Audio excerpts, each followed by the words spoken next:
Oh, hello, sir. It is a pleasure to be interviewing you today. We can't wait to hear your story.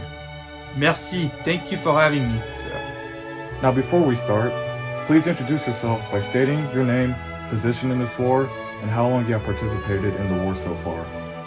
Certainly. I apologize for my poor English in advance, of course. I am General de Gaulle. I am the leader of the Free French movement from 1940 to right now. Yes, sir. To start us off, before the war ever started, what was your pre-war life like a year before the outbreak? That is a very good question. Eh bien, mon ami, I would tell you right now. When I was a mere soldier, I had fought in the Great War that lasted for 4 years. I was involved in the Great Battle of Verdun.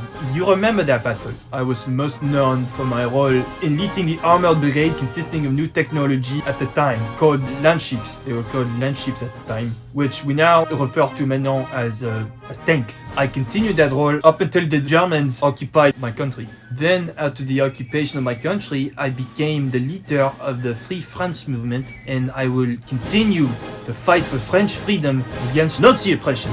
Oh my lord, you have been at this for quite some time then. Quite the resume. Now moving on to your role during this current war, War II, how did you perceive the role of France in the early stages of the conflict, particularly regarding the initial German invasion in 1940? At the time, I always thought that we had more initiative than our allies. From the very beginning, we were not taking any of Hitler's demands. We had refused all of them. We made it clear to Hitler and his Nazi party that if they invaded Poland, we would declare war on them.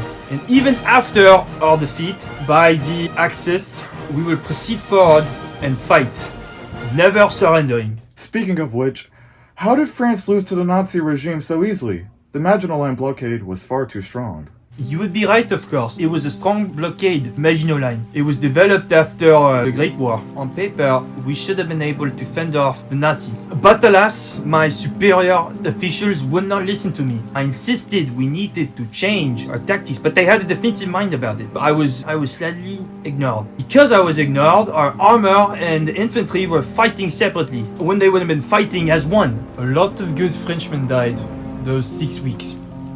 And they all died for nothing! If only they would have listened to me, we would have won the war! Okay, calm down, sir. It's over now. I'm sorry. Anyways, once the Germans successfully occupied France, how did you have the motivation to keep fighting despite the horrible loss you described? What was your long-term plan to rally support for the Free France movement and eventually beat the Axis?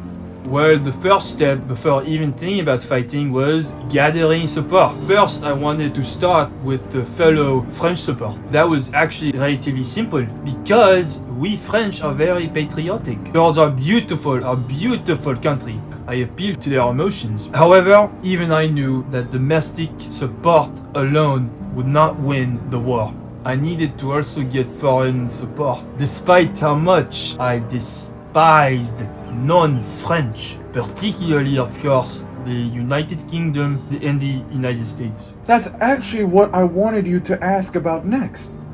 How did you view the relationship between France and its allies, particularly the United States and the United Kingdom, during the war? As I already said before, I did, and I still do not like him. And my mind will never change on that. For Britain and its Commonwealth, they have been our enemies since we have existed, really. It's only been recently that we became allies, but the part of me thinks it was only out of convenience and not because we actually have common values. Hence why I don't trust them. As for America, they embody everything wrong with their former colonizer, but have been tainted by foreign influences ever since they became independent. There are many things about their culture I do not approve of, and I also don't like the fact that they stick stick their noses in other people's business just because they are a superpower nation. That honor should belong to the French. People like me. Not them. Not him. However, despite my personal feelings towards both nations, I needed their help or else my country would have fallen. So how did you manage to convince them to join the Free France movement despite the history you described? It was for the most part a lost cause. Until Dame Chance presented an opportunity. America was never interested in joining what they considered a European problem until America was attacked during Pearl Harbor. You remember? After that, Hitler declared war on America, which of course was a mistake. They declared war on America as a symbol of friendship to the Japanese brothers. And I saw my chance. I managed to convince America that by liberating us, you would help them fight off the remainder of the Nazis. I appealed to the more materialistic tendencies as we had many debts to pay off after the Great War. And, as we all know, a country can't pay its debts if it's occupied or destroyed. So you believe that Pearl Harbor was a turning point in liberating France? It was indeed. We've been occupied for almost 4 years, from 1940 to now in 1944. As much as I hate the British and Americans, we would not have succeeded without their help. I'm sure the egos loved hearing me say it. Well, we are indeed thankful to our allies in assisting us. Before foreign aid came to the rescue, how did you manage to combat the Axis domestically?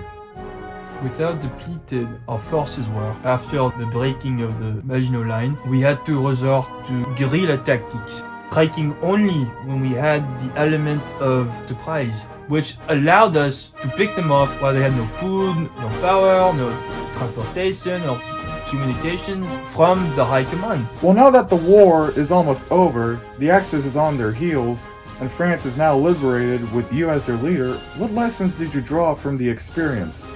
And how did it shape your vision for France's future role on the world stage?